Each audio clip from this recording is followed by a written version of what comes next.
This is the Digipower Spectrum 96 LED RGB video light. We're going to go over the packaging, inside the box, the setup and use, the pros and cons, and my final thoughts. Let's get it open. The packaging, this is pretty simple. I don't like anything that's overly complicated. On the back, it says it's got a power battery indicator, the color temp and brightness level, power switch, I hope it has that. Select an adjustment knob, mode button, brightness knob, we'll go over all that. Of course, it's got a mount, it doesn't say that on here, but how else would you use it if you couldn't mount it on something? Open it. Inside the box, we have a USB cable. It's to C, as is to be expected on pretty much anything these days. Pouch, you've got a mount right here, a mount plate for it, the backing mount plate, where it would fit in there. And here's the main unit itself. It's got a little bit of a diffuser, not much of one. That does not come off, that's stuck in there. This is a pretty decent build. This feels like a tiny cell phone. There's no bend to it. I suppose if I really reefed on it, I could get it to break, but let's not do that. Input right here, we're charging. Power right here, that looks like mode. It's got M, I would wager that's mode. Select pops towards center if you press up or down. And then brightness, it's all the way to the top right now. This one does not snap back to center. The select button does. The manual, I'm not gonna go over all this right now. We'll just operate it and show that. Let's hope it has a charge. We are going to flip it. That is extremely red. It is brighter on my eyes than it is in the video. Woo! There's bright modes. Get an effect. Select. Flash fast. Flash. A TV screen.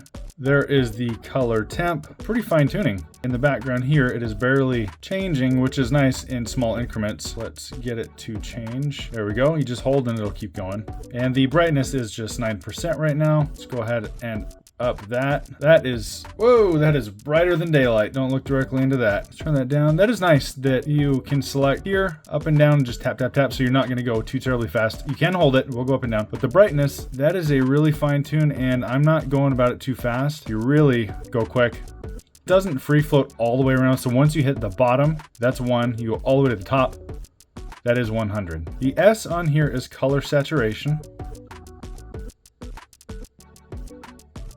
That is a nice change. I would say that's pretty. I like that. Just the brightness, which has moved over to here.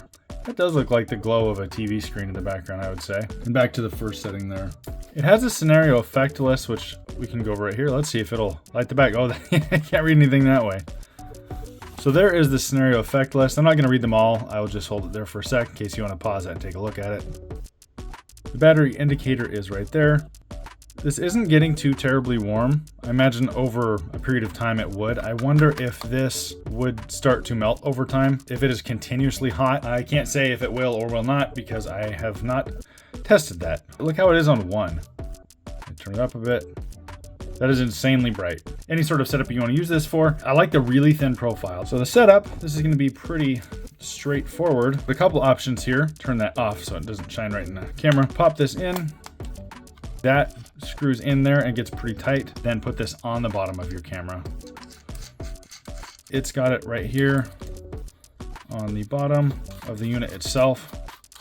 It doesn't quite line up straight once you've got this all the way screwed in there. You can line that up, adjust the closest one right there. That does feel like it is scraping the metal. So if you do that over time, I imagine you would get some scrapes on there, which this is for lighting, so that's not really gonna matter too much to most people. To some people it would. There's already a bit of a scrape right there. Just wanna note that. And you've got your pouch there to just slip it into. We don't really need to go into how to operate that. And to charge it, you just plug it in and it charges. I am going to see if this will work while being charged. Some lights do, some do not. Let's see, there's an indicator.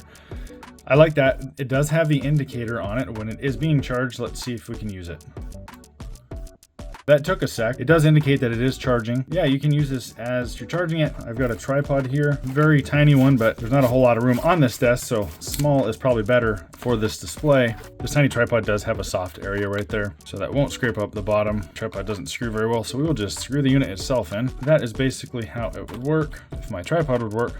And there you have it. Granted, the view is a little wonky from the direction of the camera up here, but that is how that works. And this thing is very light. The light is light, imagine that. Pretty much any tripod that you have this on, even a really small one, I don't think it would fall over. If you have one of the tiny worm ones that's only got just a hook, yeah, you might have to hook it onto something to get it to prevent it from falling over. But this actually is a very clean, very nice, very small setup for a great amount of light. This is a fantastic device, I think. So my final thoughts on this is that this is, well, very bright, first of all. This is a great device if you're looking for some sort of portable power. Make sure to charge it beforehand if you can. It goes into the pouch, and you can pack your accessories with you if you need to, or if not, you just have it in the pouch. You can honestly carry this thing around in your pocket anywhere you wanted to. A great primary for small lighting if you just need a little bit, or a great backup if you just need a little bit of extra lighting. I am going to honestly say 10 out of 10 lumens. It didn't get very hot. It got a little warm, but we didn't really put it through all its tests on here. This is a great little device. Digipower has it for full retail. This is available at Best Buy for about half the price. I believe it's $50 or so. That's me rambling. Thanks for watching.